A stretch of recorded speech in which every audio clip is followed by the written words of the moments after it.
O programa a seguir é livre para todos os públicos.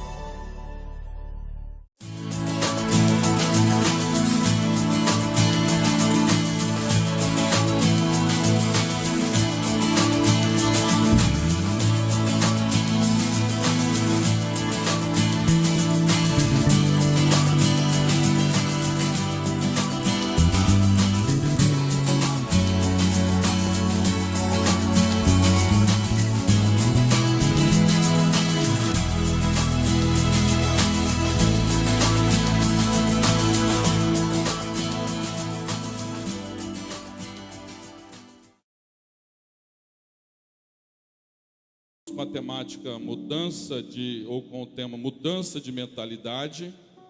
Nesta noite queria caminhar um pouco com você sobre esse assunto, ou mais um pouco com você sobre esse assunto. Continuamos orando pela chuva. Ontem imaginamos que ela chegaria. Essa noite até acho que eu sonhei que estava barulho de água, estava chovendo. Acho que foi sonho, mas ela vai chegar tranquila, né? A nossa oração é que ela chegue tranquila, chegue mansa. Continuamos orando para regar a terra, refrescar, saúde, agricultura e abastecer nossas reservas de água também.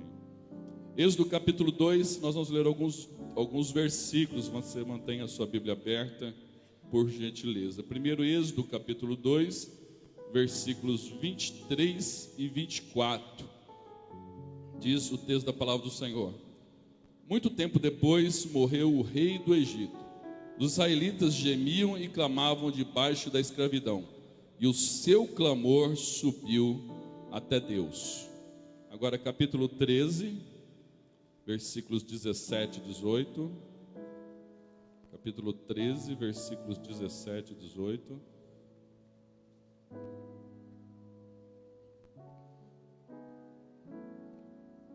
Capítulo 13, versos 17 e 18. Quando o faraó deixou sair o povo, Deus não o guiou pela rota da terra dos filisteus, embora esse fosse o caminho mais curto, pois disse: se eles se defrontarem com a guerra, talvez se arrependam e voltem para o Egito. Assim Deus fez o povo dar a volta pelo deserto, seguindo o caminho que leva ao Mar Vermelho. Os israelitas saíram do Egito preparados para lutar. E último texto, capítulo 14, versículos 10 até o verso número 13. Capítulo 14, versículo 10 a 13. Ao aproximar-se o faraó, os israelitas olharam e avistaram os egípcios que marchavam na direção deles. E aterrorizados, clamaram ao Senhor. Disseram a Moisés: foi por falta de túmulos no Egito que você nos trouxe para morrermos no deserto? O que você fez conosco, tirando-nos de lá? Já tínhamos dito a você no Egito: deixe-nos em paz, seremos escravos dos egípcios. Antes ser escravo dos egípcios do que morrer no deserto.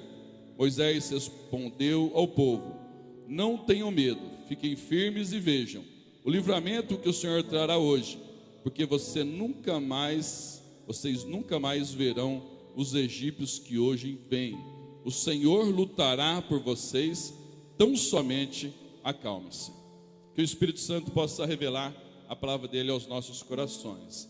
A mudança de mentalidade, a forma como eu enxergo as promessas da palavra de Deus diante dos desafios da vida, é a condição básica para que eu tenha vitória.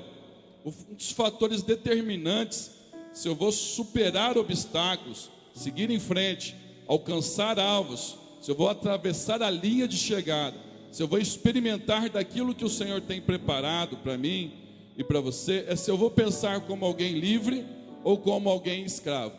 A maior escravidão, a maior pobreza não está relacionada primeiramente num contexto social.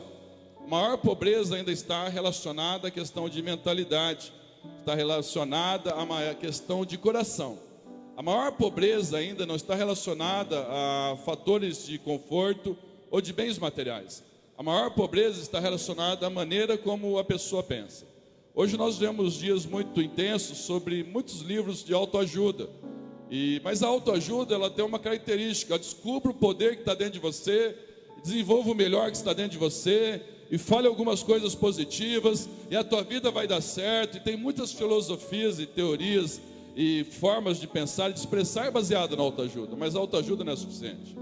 Apenas pensar ou cerrar os dentes, fechar o punho e achar que as coisas vão dar certo a partir de hoje, só por eu passar a ter alguns pensamentos positivos, eles não têm muito fator determinante ou mesmo de continuidade. A questão é eu ter a palavra de Deus no meu coração, é a mudança de mentalidade pela palavra do Senhor. Esta noite o objetivo é caminhar mais um pouco dentro do livro de Êxodo e ver algumas características de alguém que pensa como livre e alguém que pensa como escravo. Alguns fatores que o Senhor faz na minha e na sua vida. A passagem do Mar Vermelho é uma das passagens mais conhecidas da Bíblia, uma das narrativas mais conhecidas da Bíblia. É interessante que George Morrison ele diz o seguinte: foi preciso uma noite para tirar Israel do Egito, mas foram necessários 40 anos para tirar o Egito de Israel. É interessante, foi preciso uma noite. No juízo dos primogênitos egípcios, uma noite foi o suficiente para tirar a nação de Israel do Egito, mas foram necessários 40 anos para tirar o Egito dentro do coração de Israel. Precisa de um momento para uma pessoa ter uma conversão, precisa de um instante, de um período, de uma fase da vida, onde ela reconhece que é pecadora e Jesus é Senhor e Salvador. Um momento, ela clama, ela crê, ela confia na morte e ressurreição do Senhor Jesus. É um momento, pode ser um dia, pode ser num período, numa fase da vida. Ela reconhece o quanto ela é pecadora, mas o quanto Jesus, na sua graça e infinito amor, nos alcançou. E ela é selada pelo Espírito Santo. Ela é perdoada dos pecados, é colocada a esperança da vida eterna, é apagado os seus pecados, é lançado para trás das costas de Deus, jogado no fundo do mar, como diz uma linguagem bíblica, jogado no fundo do mar e começa uma nova vida. Se alguém está em Cristo, nova criatura é. As coisas velhas já passaram, eis que tudo se fez novo. Agora, para mudar a mentalidade, é uma trajetória toda. Concordo quando alguém já disse que é mais fácil curar a rebeldia do que a irresponsabilidade. Rebeldia cura não é conversão. A pessoa se converteu, era rebelde, contumaz, de não ter uma experiência com Jesus de Senhor e Salvador. Ela creu no Evangelho, ela é curada, ela é perdoada. A rebeldia é curada. Agora, a responsabilidade, desenvolver ações, objetivos reais e dar passos consequentes para alcançar os propósitos que estão determinados é uma outra história. Por isso, dentro de uma igreja ou na igreja do Senhor Jesus, o primeiro passo, na analogia, é quando Deus nos tira do Egito. Tirou-nos do império das trevas e transportou-nos para o reino do Filho do seu amor. Numa noite. Agora, para tirar o Egito de dentro de nós, às vezes é a vida toda, porque a questão é de mentalidade. Esta noite, durante alguns momentos, você vai ver nesse texto que nós lemos desde o primeiro, que o povo estava debaixo, subjugado numa escravidão. Eles não aguentavam mais, angustiados. No capítulo 2, versos 23 e 24, e eles clamam ao Senhor. E Deus ouve o clamor, e aí começa a saga, a trama, a lide, o desenrolar do Moisés sendo enviado. Tem uma projeção de ser lançado o filme, talvez em dezembro, da travessia do Mar Vermelho, Moisés. A gente espera que seja melhor do que Noé. Porque Noé misturaram tanta história que virou, não é mesmo, não é nada com nada, não tem nada com nada. A gente espera que a travessia do Mar Vermelho esteja um pouco mais em harmonia com os relatos bíblicos, né? Russell Crowe, apesar de ser extremo bom autor, mas na questão de Moisés, de Noé, o enredo muito distante da realidade da palavra de Deus. Mas a travessia do Mar Vermelho é um dos grandes episódios da Bíblia, é um dos momentos mais maravilhosos registrados no Velho Testamento. Nisso nós temos algumas aplicações. O Senhor, quando Ele tira o povo de Israel, eu quero ver 5 aspectos sobre pensar como escravo e como pensar como livre. Quando o Senhor nos tirou do Egito, quando o Senhor tirou a nação do Egito, algumas questões. Olha que interessante quando nós lemos no capítulo 13, versículo 17 e 18. Deus não levou eles pelo caminho mais rápido para a terra prometida, levou pelo caminho mais longo. Qual uma das características de pensar como livre? Não recuar diante das batalhas. Olhe para mim, por gentileza. Quando Deus tirou a nação de Israel do Egito, eles tinham rumo à terra prometida. Em linha reta, era questão de dias. Em linha reta, não daria semanas prolongadas. Se eles vão em linha reta, eles caminhariam e chegariam no limiar da terra prometida. Mas o Senhor disse: se eles forem por este caminho, existem alguns postos avançados egípcios, e existem os filisteus, é uma nação no caminho, e poderá despertar uma guerra, e o povo de Israel, podendo ver a guerra, pode recuar e querer voltar para o Egito. Então eu vou fazer eles contornar. E o caminho que era para ser em linha reta começa a ser um caminho mais longo, onde eles têm que contornar, fazer uma grande volta, para poder então chegar ao limiar da terra prometida. É claro que essa volta, que era para ser 3 meses, virou 40 anos pela incredulidade e rebeldia do coração. Mas o primeiro aspecto é que eles não foram pelo caminho mais curto, porque o coração deles poderia desanimar diante das batalhas e recuar e retroceder. Essa é uma das características de alguém que pensa como livre, alguém que não desiste das batalhas, alguém que não desiste das lutas. Se ela for de Deus, você continua. Agora, se não for de Deus, você é melhor entregar os pontos.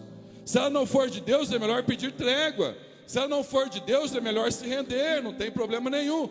Mas se for de Deus, se Deus deu a direção, se Deus falou, se tem promessa de Deus, uma das características é eu estar seguindo em frente apesar da luta.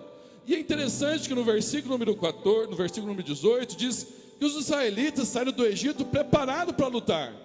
Eles saíram preparados para lutar. A Bíblia diz que as armas da nossa luta não são carnais, mas são poderosas em Deus, para destruir altivez, fortaleza e sofismo que se levanta contra o conhecimento de Deus.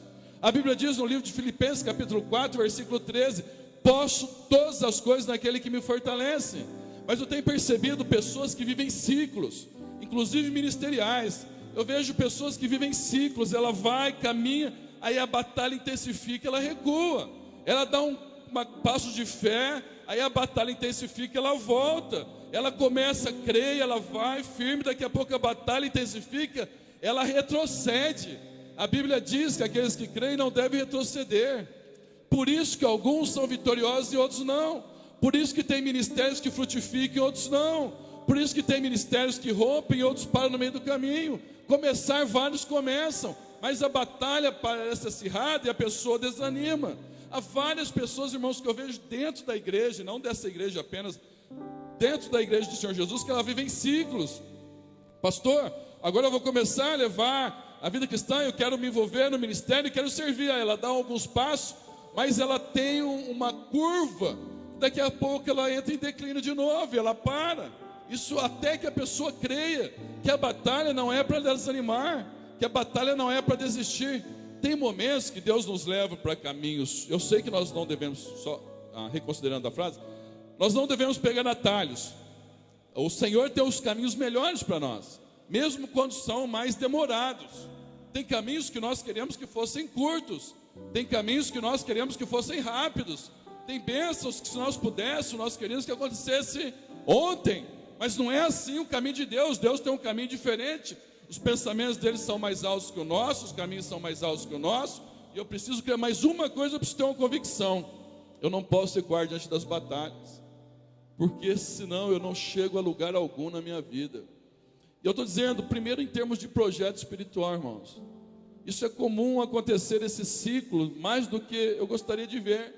É um ciclo, a pessoa vai, mas daqui a pouco ela para. Ela está entusiasmada, daqui a pouco ela retrocede, ela desanima. Mas tem aqueles que não.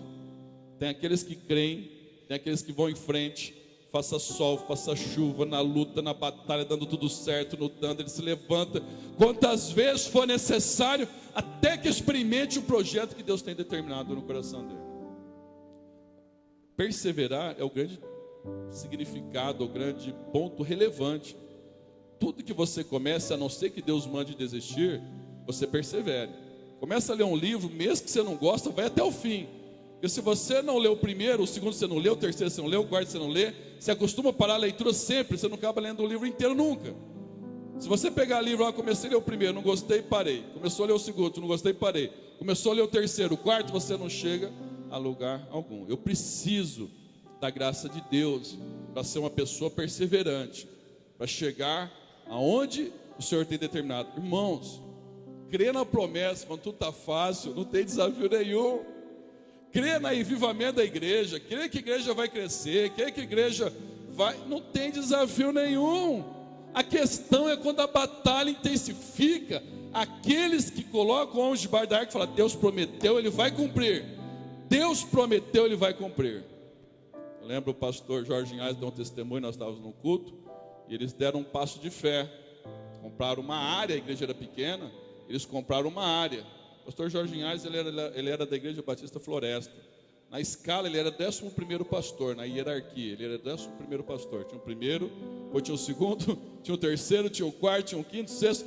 Na hierarquia, ele era o 11º. Quando o pastor foi substituir, ele falou: eu quero o 11º, Jorge Linhares. Ele vai. Depois eles começam a Getsemane. Aí eles dão um passo de fé, para uma igreja pequena, eles compram uma área.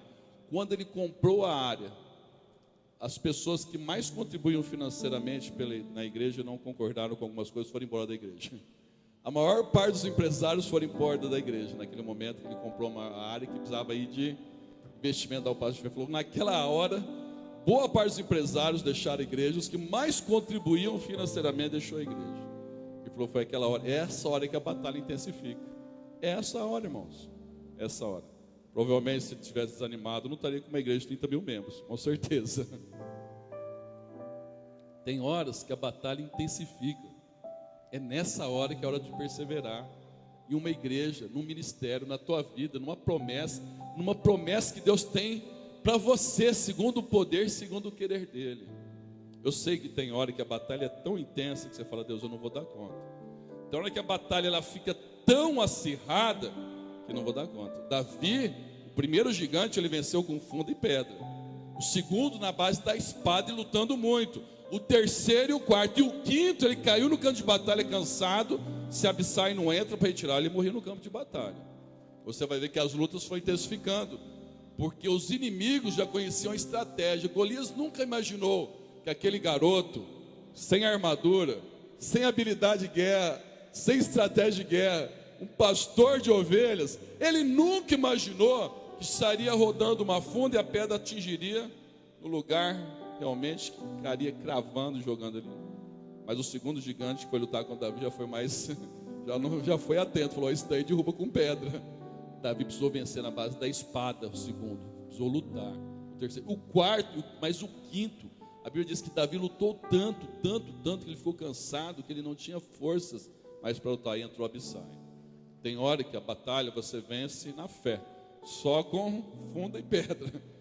Tem hora que a batalha é espada na mão, não, a palavra de Deus intensa e acirrada. E tem hora que tem que entrar pessoas junto, porque senão você fica no meio do campo de batalha. Mas você não pode desistir, você não pode parar, você não pode retroceder. Você é daqueles que creem de todo o seu coração. O segundo aspecto de pensar como livre é a característica de ter um medo além do normal. No capítulo 14, no verso número 10, capítulo 14, diz: ao aproximar-se o faraó, os israelitas olharam e avistaram os egípcios que marchavam na direção deles, e aterrorizados clamaram ao Senhor. Nós ministramos quinta-feira sobre isso, já falei algumas vezes na igreja. É o beco sem saída. Eles saem do Egito, agora passando as provas. Quando eles chegam diante do Mar Vermelho, de um lado montanha, do outro lado montanha, não há para onde ir. O Egito e o Mar Vermelho na frente, eles olham atrás. O faraó, arrependido de ter os libertado, começa agora a persegui-los, e eles estão num beco sem saída. E a Bíblia diz que eles ficam aterrorizados, eles entram em pânico. Aterrorizados é um medo além do normal. O medo, para preservá-lo, é importante. Você ter medo de pôr a cabeça na jaula de leão é bom, vai preservar a sua vida. Você ter medo de pular de cima do 10º andar é bom, vai preservar a sua vida. Agora, o medo exagerado, ele vai colocar limites, ele vai cercear, ele vai impedir de você seguir em frente. Aqui eu preciso entender, irmãos, que o inimigo ele é terrorista. O inimigo ele faz terrorismo na mente. Quando você se vê num beco sem saída, que você não vê alternativas, só vem pensamentos negativos, só vem pensamentos que não vai dar certo, só vem pensamentos de perda, só vem pensamentos para intimidar, cercear. Eu aprendi que medo, ele não vai embora você trancado no quarto e orando e pedindo: Deus, tira o medo do meu coração. Você entra no quarto e ora, e você vai enfrentar a batalha, que o medo é vencido Você seguir em frente, apesar das inseguranças do coração, você crê que Deus está na frente da batalha da tua vida. Já falei sobre isso. Nos Estados Unidos foi feita uma pesquisa, não indutiva, mas espontânea, sobre o maior medo das pessoas. O medo de falar em público veio primeiro do que o medo de morrer. Qual que é o maior medo que você tem? Falar em público. Eu sei, quem está acostumado não liga tanto. Quem está acostumado já está acostumado. Mas as primeiras vezes, a maioria que vai falar em público é um grande desafio. E aí você fala, não, mas eu tenho medo de começar um ministério e não dá certo. Eu tenho medo de começar um pequeno grupo na minha casa e minguar e não vir para frente. Eu tenho medo de chegar na frente e falar com as pessoas e ninguém ser bem recebido ou ser receptivo. E aí você vai para o quarto e ora para ir embora o medo, mas o medo não vai embora assim. O medo vai embora à medida que você enfrenta os desafios e Deus te dá a força. Uma mentalidade de escravo, ele fica sempre pensando no medo. Ele não vê a promessa de Deus. Eu vi um dia o William Douglas ministrando, foi lá no Getsemane mesmo, ele é membro da igreja lá, mora em Brasília, mas ele é membro da Getsemane. William Douglas, capa da revista Veja. William Douglas algumas vezes no Jô Soares. Ele é o expert no Brasil sobre passar em concursos. Ele é uma das pessoas mais renomadas hoje. Livros escritos, e o William Douglas é uma pessoa, realmente, se você entrar lá no Google, coloca William Douglas, aparece uma lista de questões sobre ele relacionado. Ele passou em vários concursos, vários, mas as primeiras vezes ele repetiu em vários primeiro. Em vários. E ele ia começar a dar palestra. Ele tinha um medo de falar em público. Ele falou que o primeiro dia que ele foi, metade da metade do que tinha capacidade no lugar.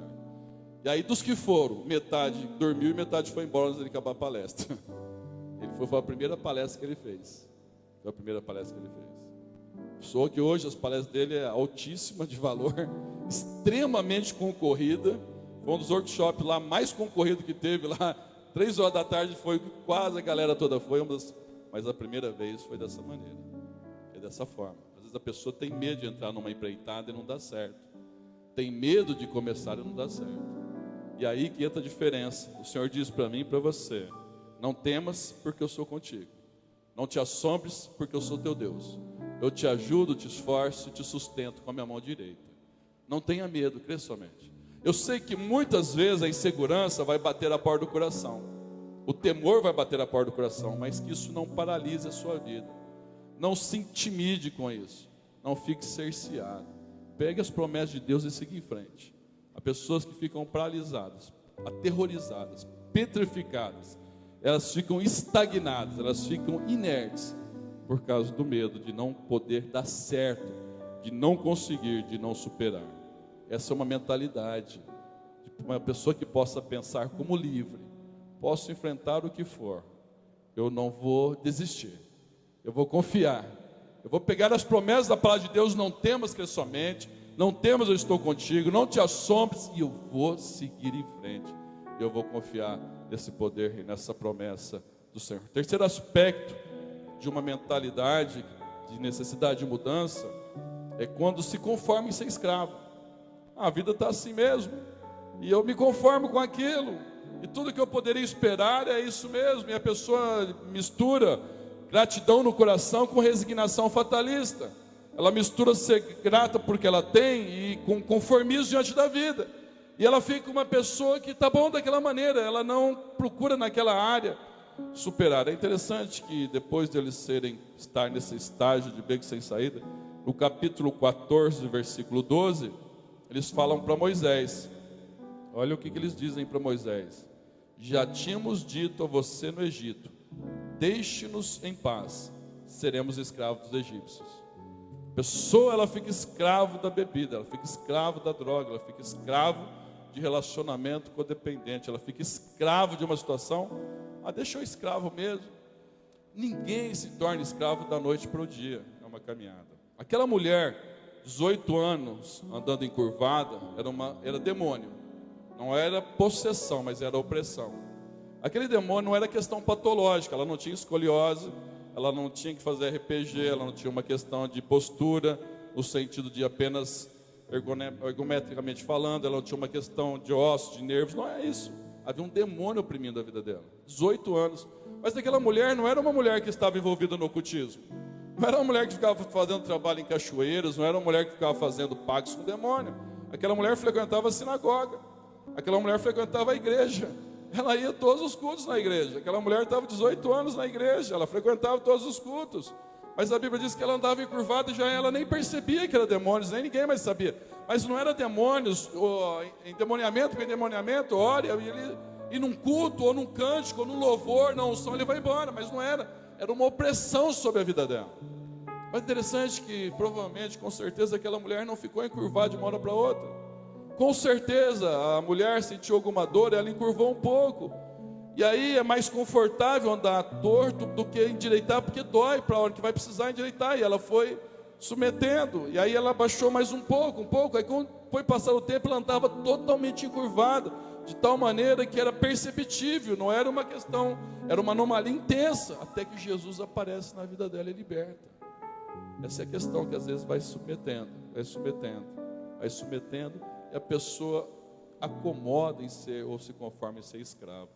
Escravo de outra pessoa, escravo de relacionamento, escravo de algum vício, escravo de si mesmo, escravo da raiva, escravo do temperamento, escravo do ódio, escravo de uma situação, escravo.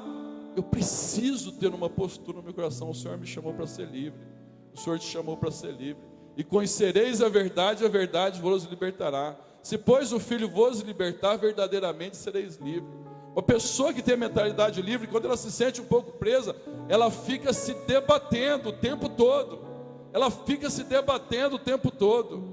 Tem um filme que saiu, uma história do Simonton, é isso? 12 anos de escravidão, acho que é esse o título do filme, né? Que é uma biografia, uma história real. É um negro, na época já tinha sido feita a abolição nos Estados Unidos, em alguns estados e outros não. Ele é uma pessoa extremamente renomada, ele é uma pessoa extremamente influente na sociedade. Ele é um músico, ele é uma pessoa de classe, e ele é pego numa situação lá, numa emboscada, e ele é preso como escravo, 12 anos. E é interessante que os escravos que eram escravos, eles não pensavam em ser livres, pelo contrário, eles preferiam ficar escravos. E quando ele tomava iniciativa de liberdade, eles falavam, fica quieto, vai tumultuar. Mas ele era alguém livre, ele já tinha experimentado a liberdade. Se você assistir o filme, você vai ver ele o tempo todo se debatendo. Porque alguém que se acomoda em ser escravo, ele submete. E alguém que não se acomoda, mesmo quando em algum momento momentâneo, efêmero, esporádico, ele se sente escravo, ele fica se debatendo. Ele vai lutar, ele vai batalhar, ele vai buscar alternativas, ele vai querer continuamente até que experimente a libertação. O filme relata bem isso. Os que estavam debaixo da escravidão, porque ele é levado até que chega aí, você vai assistir o filme e ver o desenrolar, que senão você vai saber já o final. Mas é interessante isso. Pessoas, você fala, mas isso é real? É real. Tem pessoas que ficam escravos e se acomodam. E ela fala, melhor deixar já que está. O Senhor chamou você para ser alguém livre. Você é livre, em Cristo Jesus você é livre. A Bíblia diz que Jesus se manifestou para destruir as obras do diabo. A Bíblia diz que Jesus se manifestou para destruir as obras do diabo. A Bíblia diz que o Senhor se manifestou para isso. É interessante, uma pessoa pediu ajuda, nós encaminhamos para um outro pastor que não é daqui. Demônio para todo lado manifestando na vida da pessoa. E a pessoa endemoniada, mas de pisar 5, 6 pessoas, segurar ela e joga tudo para cima. E o negócio assim, em linhas diferentes. Um dos pastores nossos que mora em outra cidade, a pessoa pediu ajuda porque mora nessa cidade. Eu conversei com o pastor a semana passada, retrasado, falei assim, pastor, foi até o Samuel de Colina, como foi aquela situação? Ele falou, Carlinhos, eu mantive contato, ela não quer. Eu falei, você quer que nós vamos fazer visita na sua casa? Ah, deixa. Não, você quer vir aqui na igreja para nós orarmos com você? Ah, espera um pouco. Você quer começar o estudo bíblico? Ah, eu vou pensar um pouquinho mais. Ele falou, ela não quer no momento. Uma vida tumultuada, misturada, no momento, mas ela não quer naquele momento. Naquele momento ela se conformou de estar escravo, mas uma situação extremamente complexa. E aí precisa de oração, para a pessoa ter o desejo de ser livre, de querer ser liberta, porque aí se ela quer, a unção de Deus despedaça todo o jugo. Há um poder de Deus sobre isso. Alguém que pensa como livre, se ele ficar algum momento preso, ele se debate o tempo todo. Isso é igual o pássaro que nasce na gaiola. Se abrir a gaiola, tem alguns que não vão embora. Tem pássaro que já foi criado dentro da gaiola, desde pequenininho, abre a gaiola e não vai embora. Acostumou. E você pega um que já vem desses, que já ficou boa parte da vida voando, você põe dentro da gaiola e se debate para todo lado, quase morre ali dentro de se debater, porque ele quer ser livre. O Senhor colocou na tua mente uma condição de você ser livre. Nunca se conforme com ser subjugado por nada e nem por ninguém. Peça ao Senhor graça. E quando às vezes demora alguma libertação, porque Deus olha isso. Tem hora que você não conseguiu a libertação que você queria imediatamente, mas se você tem desejo, e luta, e levanta, e batalha, e crê, vai chegar um tempo que ela vai vir plena e total sobre a tua vida, em nome de Jesus. Mentalidade. Quarto e penúltimo aspecto que nós vemos nesta noite, sobre características de alguém que pensa como escravo, é uma pessoa pessimista crônica. A pessoa, ela só pensa o negativo. Você vai ver o capítulo 14, o verso 11. Você vai ver. Disseram a Moisés: foi por falta de túmulo que nos trouxe para morrermos no deserto. Eles não iam morrer naquela hora. Deus tinha algo tremendo para a vida deles, mas era pessimista. Eu nunca vi alguém postando. Eu vejo o pessoal postando esses dias, sempre. Preciso de férias, e põe uma praia. De vez em quando tem alguns que postam: estou precisando de uma viagem, estou precisando de uma praia, estou precisando de um resort, estou precisando de um bariloche da vida, estou precisando. Eu nunca vejo ninguém postando: estou precisando de um cemitério. Nunca vejo. Tem pessoas às vezes até que a partir desse mundo, Deus, eu não quero mais, não aguento mais, mas porque ela quer acabar com a dor que está sentindo em relação à vida, mas não porque ela quer acabar com a vida. Mas eu não vejo ninguém falando: nossa, estou com uma saudade do cemitério. Eu não vejo, nossa, só então uns túmulos tão lindos que eu... Às vezes eu vejo pessoas escolhendo: ó, põe eu ali, põe depois dali, põe ali, põe lá, mas escolhas, ó, crema, faz, isso tem sempre. Mas a pessoa ficar com um sentimento de analogia, de comparação, falar lá que era bom porque lá tinha túmulo, mas é o pessimismo do coração. Nós vamos morrer no deserto. Olha tudo pessimista. Tem pessoas que ela é pessimista ao extremo. Tudo que você faz, ela não vai dar certo. Tudo que ela pensa em fazer, não vai acontecer. Se você ficar perto do pessimista há muito tempo, você sai dali e você desanima da vida. Se você estiver pensando em pôr fim, você já se joga do prédio, porque fala tanta coisa negativa. Você tem que ter graça no coração. Tem gente que ela não vê nada de bom. Ela vê a vida só acinzentada. Ela é um pessimista crônico. Tudo que ela olha pelo lado que não vai dar certo. Na igreja tem pessoas assim, estou dizendo A, B ou C ou D, na igreja do Senhor Jesus, tem pessoas que são cristãos, e a Bíblia diz que aquele que crê no Senhor faz proeza em seu nome, que o Senhor te chamou para ser mais do que vencedor em Cristo Jesus, que se Ele não poupou o seu próprio Filho, antes o entregou por todos nós, como não nos dará também com Ele todas as coisas, e gratuitamente? Mas ela insiste em ter uma mentalidade, porque a mentalidade escravidão, a mentalidade de pessimismo. Vão morrer, vai morrer, não vai dar certo, vai morrer no deserto. Deus ia fazer o maior milagre, que seria visível, pelo menos na minha ótica, de olhos no fator natureza, que poderia ter existido, que é a abertura do Mar Vermelho e passar a pé seco, a pé enxuto, no termo bíblico. Mas eles achavam que iria morrer. Eu sei que você não é uma pessoa pessimista. Não estou falando também otimista alienado, vou falar um pouquinho mais sobre isso no final. Não estou falando aqueles otimistas que fica sonhando, que a pessoa parece que vive em outro mundo, mas aquele pessimista crônico. Tem hora que você está, às vezes tem uma ponderação, um pensamento negativo, mas tem aqueles que é dia e noite, é crônico o tempo todo. A Bíblia fala sobre que o Senhor chamou a mim e a você para sermos mais do que vencedores em Cristo Jesus. Fala a pessoa do teu lado: em Jesus Cristo. Vou falar mais forte: em Jesus Cristo você é mais do que vencedor. Último aspecto nessa noite que nós orarmos: uma mentalidade de escravidão. Jesus te libertou disso. É um espírito crítico. Toda pessoa que pensa como escrava, ela é uma pessoa crítica demais. Você vai ver no capítulo 14 mesmo que nós lemos, eles começam a falar para Moisés. Eles começam a criticar Moisés. Você pode chegar num culto, ter 99 coisas boas, a única coisa que não foi legal, ela reclama. Você chega num lugar, numa festa, teve 9 coisas que foi ótima, a única que não foi, ela reclama. Ela é crítica o tempo todo. Aí a pessoa se esconde. É uma crítica construtiva. Crítica construtiva, deixa eu dizer primeiro duas coisas. Eu creio que tem críticas que elas são necessárias, mas não são críticas, são ponderações. A Bíblia fala que é melhor a repreensão do que ama do que o beijo do que engana. Tem hora que fazer ponderações, mas deixa eu dizer duas coisas primeiro.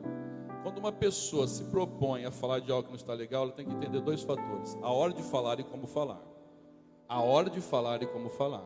A Bíblia diz: quão boa é a palavra dita ao seu tempo. Porque se a pessoa tiver a língua pesada e queixo duro, ela machuca demais os outros na hora de criticar. Eu preciso ser uma pessoa que ela desenvolva uma característica. Eu não preciso ser complacente com tudo, mas eu preciso ser uma pessoa mais flexível. Tem gente que ele só vê defeito.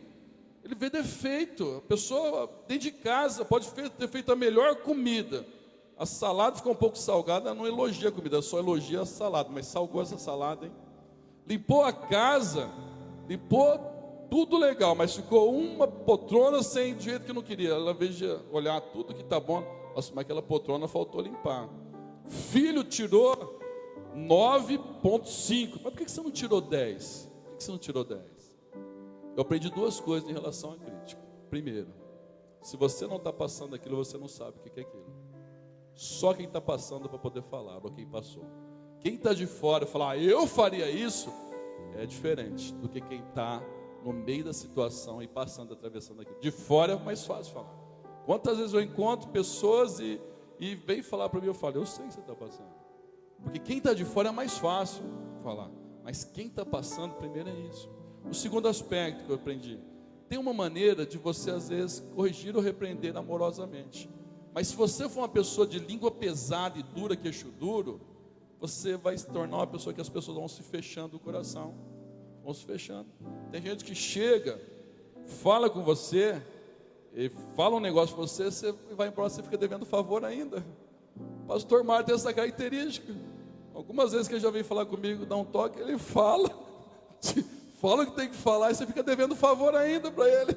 Ô pastor Mário, obrigado. A pessoa fala com você de um jeito que te leva a pensar, refletir, você agradece ainda a pessoa. Agora tem uns que não, já chega batendo. Tem gente que fala, gente, eu não ponho aquela pessoa para conversar comigo não. Já atendi quantas vezes eu atendi isso. Pastor, não põe aquela pessoa para conversar comigo não. Não põe não, porque pessoa de língua pesada. Eu evito colocar essas pessoas em contato de relacionamentos administrativos. Deixa onde ninguém vê. Porque se deixa para falar, ela arrebenta meio mundo. Nem por mal não faz. Ela não faz por mal. Mas ela vai igual um trator. E a hora dela falar, eu tenho umas questões para não saber. Quem está falando tem uma percepção, quem está recebendo tem outra. Uma pessoa as percepções são diferentes. A pessoa crítica, irmão, você senta numa rodinha e começa. Fulano, não presta. Fulano, é sem vergonha. E fulano, é isso. Ela não tem ninguém que sirva o que é bom na vida. Ela não tem um elogio para fazer. Ela só consegue diagnosticar o que não deu certo, o que não foi bom. Essa pessoa ela fica amarrada, ela fica mirrada, ela não consegue experimentar a alegria no coração e fluir na presença do Senhor. Não estou dizendo para você ser alguém de olhos fechados. A análise, o feedback, a ponderação, a consideração, a avenida de duas mãos vai e vem é saudável para crescimento. Você nem pode ser uma pessoa melindrosa. Alguém vem e fala, isso daqui não está legal, a pessoa já se remoe toda. Não, você tem que ser uma pessoa flexível para poder ouvir, administrar. Ninguém gosta de ouvir crítica, irmão. Se alguém falar que, eu gosto, às vezes quando você recebe uma crítica, você fica chateado, depois você vai pensar se tem fundamento ou não, e você vai trabalhar. Mas eu quero dizer para você que o Senhor veio para nos dar uma característica de não ser uma pessoa com espírito crítico. É alguém que tem esperança no coração. A Bíblia diz que a nossa, com boa é a palavra de seu tempo, que a palavra dura suscita a ira e a palavra branda desvia o furor, que não havendo lenha, a fogueira se apaga, mas havendo fofoqueiro, incendeia ainda mais, fica alimentando. A Bíblia fala para a nossa palavra ser temperada, para que quando as pessoas venham nos perguntar qual é o motivo da sua esperança, você venha falar, é Jesus Cristo. Então, que você e eu possamos ser uma pessoa. Primeiro, ver o que está de bom. Depois falar, daqui pode melhorar. Isso daqui pode melhorar. Eu acho interessante quando as pessoas falam, mas pastor, a igreja está faltando amor, hein, pastor? Eu fico pensando, às vezes tem hora que as pessoas veem, mas você não é igreja? Eu fico pensando, vou falar para a pessoa, mas você não é igreja? Você não faz parte da igreja? No começo de você é igreja, então, está no processo. Pastor, a igreja está meio fria, hein? Mas começa a orar, meu irmão. Começa a buscar, jejuar. Essa é a questão. Irmãos, diagnosticar problema é a coisa mais fácil que tem. Por isso que nas questões eleitorais sempre é mais fácil a oposição em determinados momentos. Nós tivemos histórias aí atrás recentes que enquanto você é oposição, você só vê o que tem de errado e você fala. A hora que você é situação, você tem que fazer acontecer, daqui a pouco você está falando pior do que antes. Porque ser oposição algumas vezes é mais fácil, você só fala dos defeitos, dos erros. A hora que você é situação, aí que vai fazer o teste. Se as tuas críticas, elas eram saudáveis e ponderadas, ou se era só meio de poder derrubar um ao outro. Disseram a Moisés: o que nos trouxe para morrer nesse deserto? A pessoa reclama de tudo. Tudo ela reclama.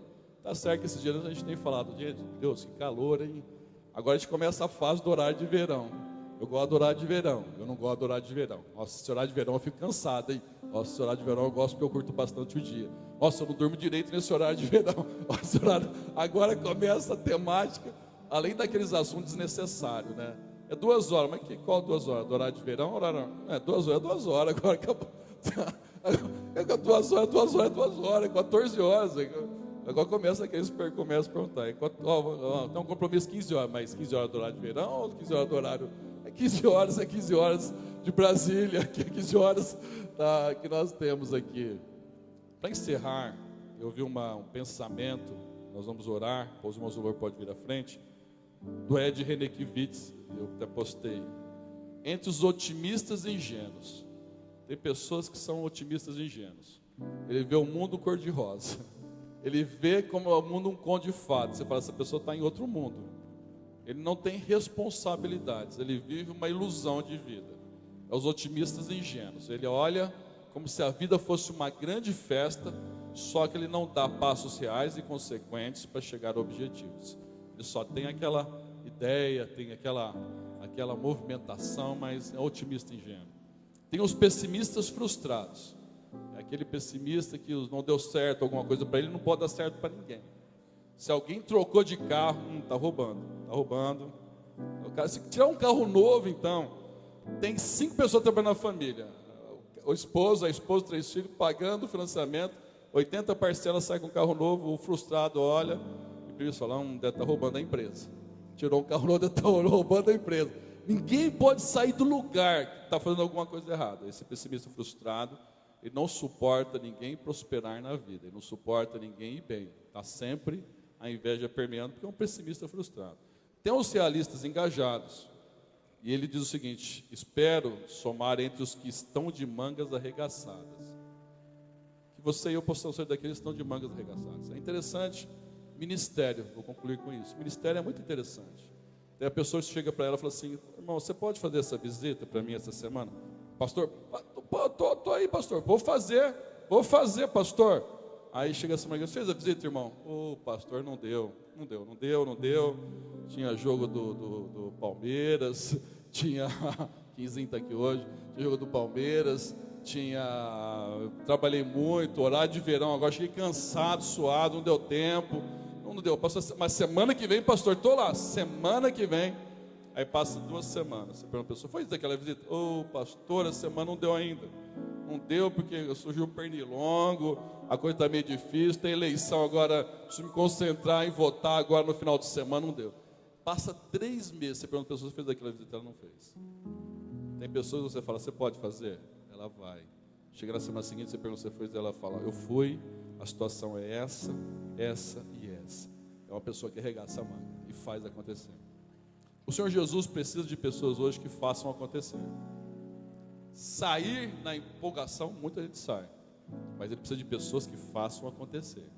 Esse é o grande desafio da vida. Não só no reino, em qualquer lugar, pessoas que façam acontecer, que arregassem as mangas. Tem os otimistas e ingênuos, os pessimistas frustrados, realistas engajados, e no meio deles, que eu e você possamos somar entre os que têm a manga arregaçada e falar, eu vou fazer acontecer no Senhor e na força dele. Vamos ficar de pé. Jesus morreu, ressuscitou por mim e por você. Ele nos incluiu na sua morte e ressurreição, para que eu e você pudéssemos ter a esperança da vida eterna. O túmulo vazio, para que você seja alguém livre. Eu queria fazer 2 orações específicas nessa noite. Primeiro, eu quero orar por filhos. Nós temos feito campanhas, mais campanhas, eu tenho uma lista de nomes hoje. Eu tenho orado, e não só eu, a igreja. Eu queria que você orasse. Tem me Chamada a atenção, Desperta Débora. Desperta Débora é um ministério que começou no Brasil há vários anos atrás. Foi a esposa do Jeremias Pereira. Ele é falecida, ele é casado novamente, ele ficou viúvo, mas é a esposa dele, a primeira esposa, quem começou o Desperta Débora. É um ministério que foi levantado no Brasil de mães intercedendo por filhos. E o lema deles é filhos, mães de joelho e filhos em pé. E uma das declarações que eu vi ela falando, num dos vídeos dela, que nós não criamos filhos para povoar o inferno. Nós criamos filhos para ser servos do Deus Altíssimo, filhos do Deus Altíssimo. Eu queria que nós orássemos por jovens. Todo lugar que eu vou, eu ouço alguém pedindo oração por algum jovem. Todo lugar, todo lugar, todo lugar. Todo lugar que eu vou, eu ouço. Nós temos irmãos que têm trazido às vezes para a gente estar orando. Algumas pessoas têm atendido, mas sempre, quase todos os lugares. Por quê? Porque existe um grande debater de coração hoje, um vazio, uma tentativa desesperada de encontrar sentido e significado na vida. Só Jesus. Eu queria que nós orássemos por jovens, adolescentes, juniores, crianças nesta noite. E eu queria que você orasse pela tua vida, pedindo a unção de Deus que despedaça todo o jugo. Que você, que nós possamos ser pessoas que pensem como alguém livre em Cristo Jesus. Uma mentalidade livre. Meus filhos estão bem em casa, são pequenos. Ore por eles intensamente. Ore por eles intensamente. Meus filhos já estão criados, já têm neto. Ore por eles. Pode ter certeza que você não está desperdiçando. Ore por eles continuamente. Meus filhos estão dentro da igreja. Ore por eles. Ore, incentive-os bastante, sempre. Meus filhos estão distantes da igreja. Ore por eles. Às vezes eu dou testemunho aqui em casa.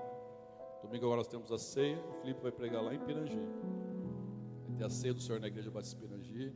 Ele se reúne um grupo grande lá, 300 pessoas. O Felipe vai dar o testemunho e pregar lá em Pirangi. Esse dia pregou em Monte Azul, deu testemunho. Agora vai em Pirangi pregar e dar o testemunho. Ore e creia. Deus é fiel para cumprir o que Ele prometeu. Feche teus olhos e comece a levantar um clamor ao Senhor de todo o seu coração.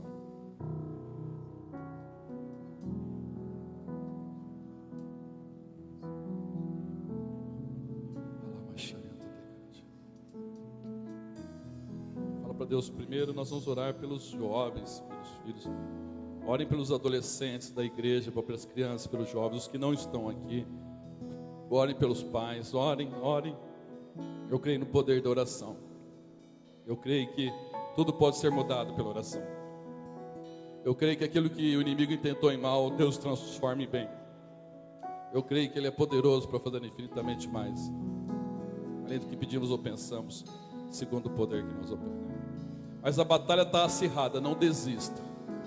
A batalha está intensa, não desista. Mas a batalha ficou mais apertada, eu comecei a orar e ficou mais complicado. Não desista. Deus é fiel para cumprir. Deus é poderoso para cumprir. Pense como alguém livre, em nome de Jesus. Orianda lá, macharianto tecante. Não deixe o medo além do normal tomar conta do seu coração. Não fique dando ouvidos àquilo que o inimigo sopra, ou para pessoas que venham falar apenas coisas negativas. Você vai ouvir aquilo que Deus diz na sua palavra. Em nome de Jesus, em nome do Senhor Jesus. Peça ao Senhor, fala: Deus, eu não quero ser alguém pessimista. Eu não quero ser alguém crítico. Eu não quero ser alguém que fique subjugado. Eu não quero ser alguém, Senhor Deus, que viva debaixo de uma mentalidade escrava. Eu quero ser alguém que pense como alguém livre. Eu não quero me conformar com a escravidão. Eu não quero me submeter a uma escravidão. Mesmo que você tiver que lutar, se debater, mas se você tem desejo, se levanta quantas vezes for necessário, Deus vai fazer na sua vida. Em nome de Jesus, eu queria que você orasse neste momento, orasse pelos jovens, adolescentes e crianças, e orasse pela sua vida. A unção que despedaça todo o jugo, a unção que renova a fé e o ânimo. Fala para o Senhor: Deus, eu não quero viver apenas como um otimista ingênuo. Eu não quero viver como um pessimista frustrado, mas eu quero viver como aqueles que arregaçam a manga e fazem acontecer. Pelo Senhor, para o Senhor e por meio do Senhor, em nome de Jesus. Oh, bendito é o nome do Senhor, exaltado é o nome do Senhor. Toda honra e glória, louvor e adoração a ti pertence. Não há outro além de ti. Só o Senhor é Deus. nós confiamos na Tua palavra, nós sabemos o Teu poder e da Tua soberania. O que o Senhor falou, o Senhor é poderoso para cumprir.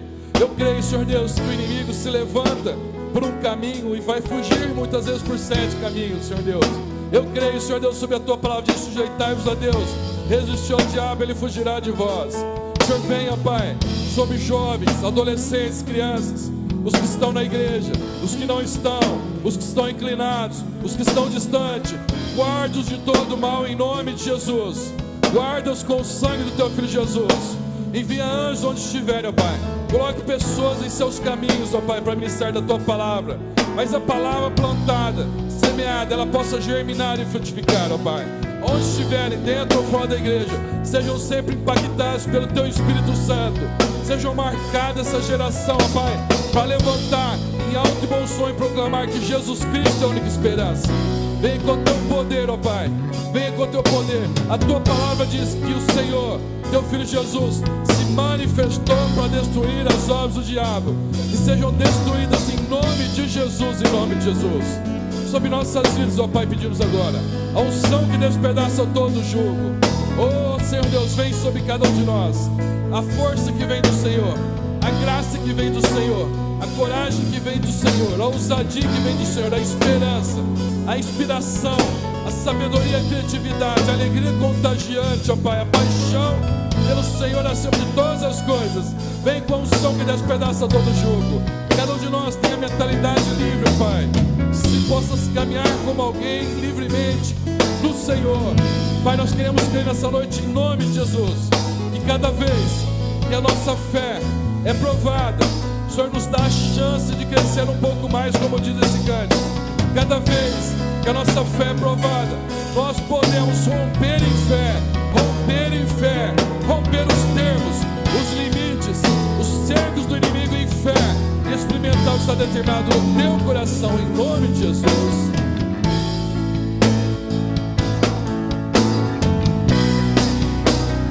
Rompendo em fé, minha vida se revestirá do teu poder. Rompendo em fé, com ousadia vou mover o sobrenatural. Vou lutar e vencer, vou plantar e colher. A cada dia vou viver rompendo em fé.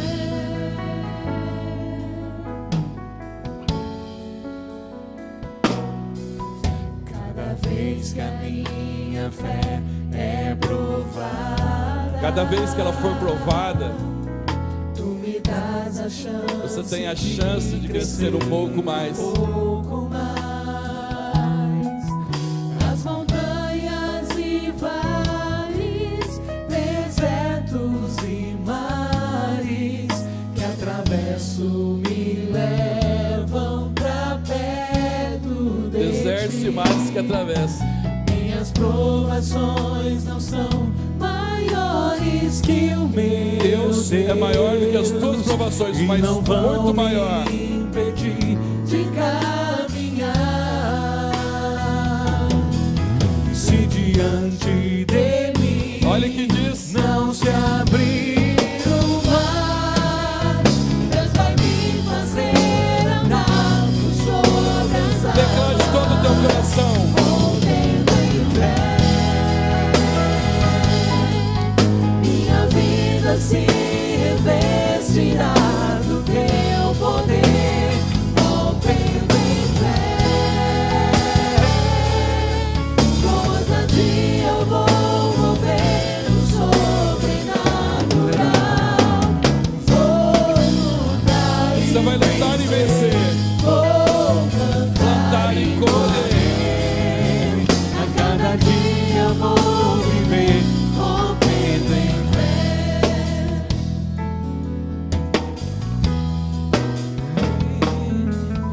Cada vez que a minha fé é provada, Muitas vezes a nossa fé é provada, tu me dás a chance dimensões que nós nem imaginávamos. de crescer um pouco mais. mas com as provas vem a força do Senhor. As montanhas e vales, Os desertos e mares que atravesso me levam pra perto de ti.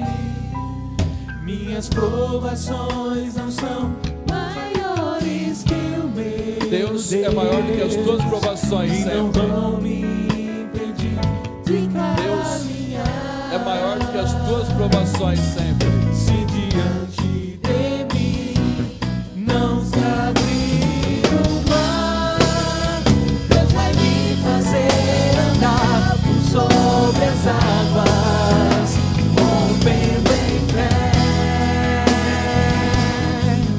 Minha vida Você se pode romper em fé revestirá e do crer teu poder. todo o teu coração. Rompendo em fé. Ousadia vou mover o sobrenatural. Vou lutar e vencer. Vou plantar e colher. A cada dia vou viver rompendo em fé. Rompendo em fé. Minha vida se revestirá do teu poder, rompendo em fé. Com ousadia vou mover o sobrenatural. Vou lutar e vencer. Vou plantar e colher. A cada dia vou viver rompendo em fé. A cada dia vou viver rompendo em fé. A cada dia vou viver rompendo em fé. Pode aplaudir bem forte ao Senhor.